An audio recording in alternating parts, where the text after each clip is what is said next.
председателе, почитувани колеги, почитувана јавност. Денес пред нас е на разгледување закон кој што во различни имиња се појави во јавноста и кај нас и надвор. Некаде беше данок на екстра профит, кај нас го нарекоа данок на солидарност, а во суштина има функција на арач. И тоа е единствената функција на овој данок што сака да го спроведи, власта.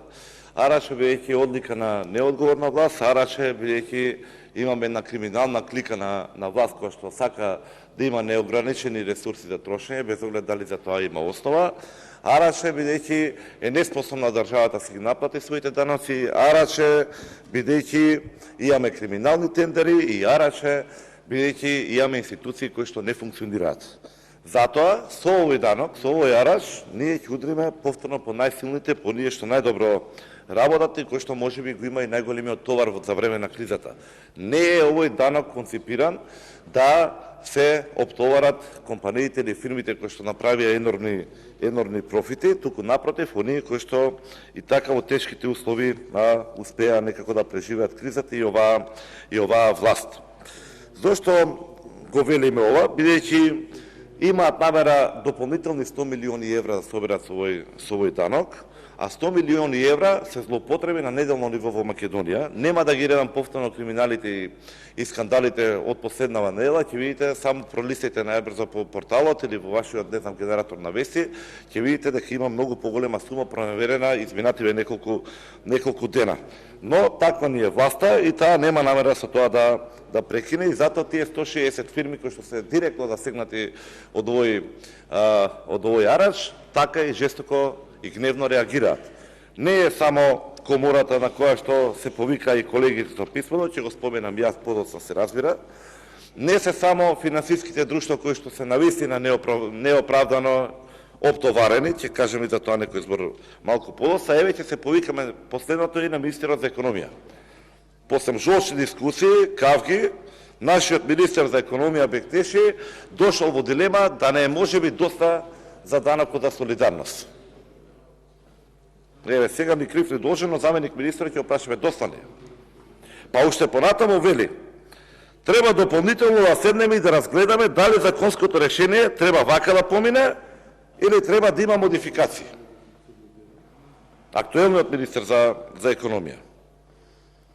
И понатаму, кажува, одредени компании, тие средства може ли ги реинвестираат, може би почнале нови проекти, а тоа значи дека можеме негативно да влијаеме во одредени компании во делот на нивната ликвидност и можност за дневно да оперираат со предвидените средства за плати, даноци, купување сировини и така натаму. Дали ова не кореспондира со нашите ставови со месеци што веќе ги укажуваме? Дали ова можеби не кореспондира со укажувањето од Фелата? Дали ова не е еклатантен доказ дека веќе трпиме соодветни последици од ноншалантноста на владата? Зошто го велиме ноншалантноста? Бидејќи една од основните карактеристики покрај криминалната клика, тендерите сомнителни, нетранспарентност и така натаму е предвидливост. Условите за работа на бизнес секторот и на граѓаните со оваа власт се непредвидливи. Затоа имаме арач кој што ќе важи ретроактивно. Европската унија, донесе регулатива. Но таа се однесуваше во период на најголемата криза. Во најголемата енергетска криза, кај што имаве драстично поскапување и на цените на суровините и на цените на електричната енергија. И натаму беа насочени мерките. Европската унија донесе регулатива која што беше итна и ограничена со временски период. И се однесуваше на оние што навистина тогаш направија најголеми профити. Не е тоа кај нас случај. Ниту пак се такви условите, ниту кај нас, ниту во Европската унија.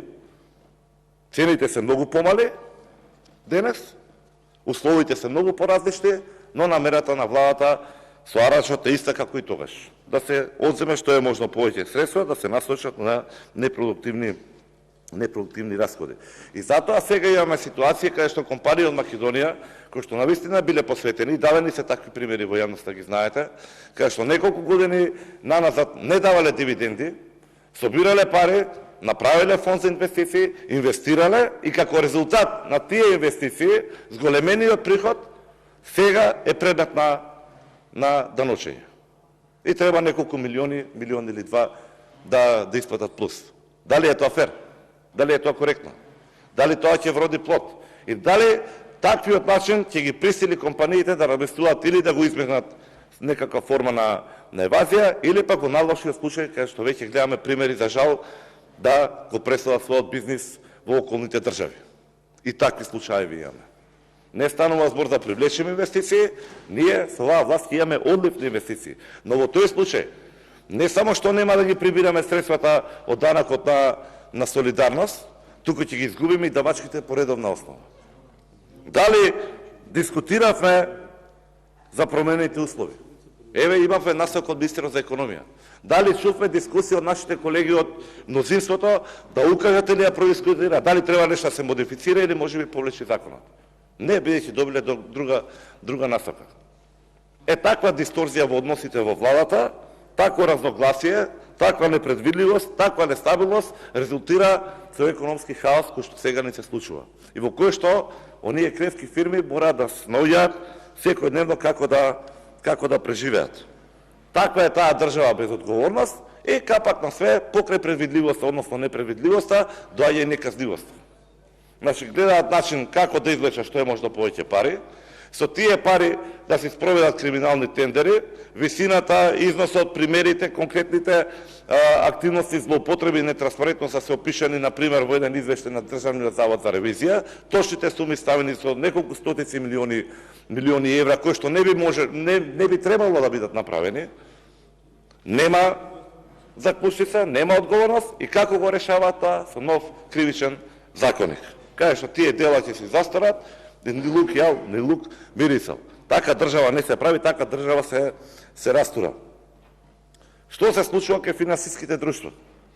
Им признаваат висина, пошто станува збор за висината на приходите, им признаваат висината на ЕБОР стапките, тоа се 1 или 2%. Имаме конкретни примери кај што се финансираат со обврзици купени на франкфуртската берза од 10 или 11%.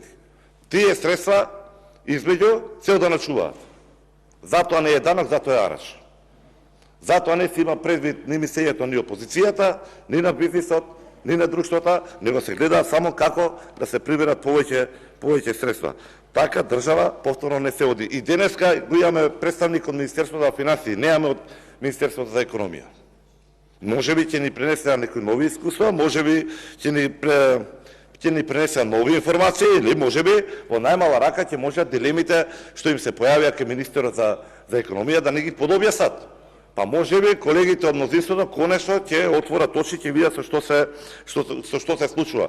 Бидејќи пазете, во јавноста со самиот данок пушти една контратеза катастрофална дека власта демек им помагала на компаниите, а тие денеска не сакале да вратат. И истите тие компании кои што беа со најголем допринос при полнењето на буџетот. И конечно нека ни одговори власта зошто нивното барање за белата книга не е удоволено. Кои се компаниите што допринесуваат со најголеми средства по однос на платени даноци? Бидејќи имаме црна книга за која што нема одговорност. На истата црна книга оние компании што се како најголеми неплаќачи се години се едните истите, повторно нема чекори и повторно ниту еден од институциите што се поставени да ги раководат тие институции од страна на оваа власт, нема промена, нема постапка, нема одговорност. И се разбира, она што го кажаме преходно, нема казнивост. Од тука морам да кажам дека имајќи преди целиот хаос што владее во државата, немаме друг начин, ниту ние, ниту стопанството, ниту граѓанското општество, ниту граѓаните, ниту една друга опција, освен да се надеваме на брзи, превремени избори, на кои што конечно ќе дојде до промена на оваа власт и да дојде малку надеж во државата. Ви благодарам.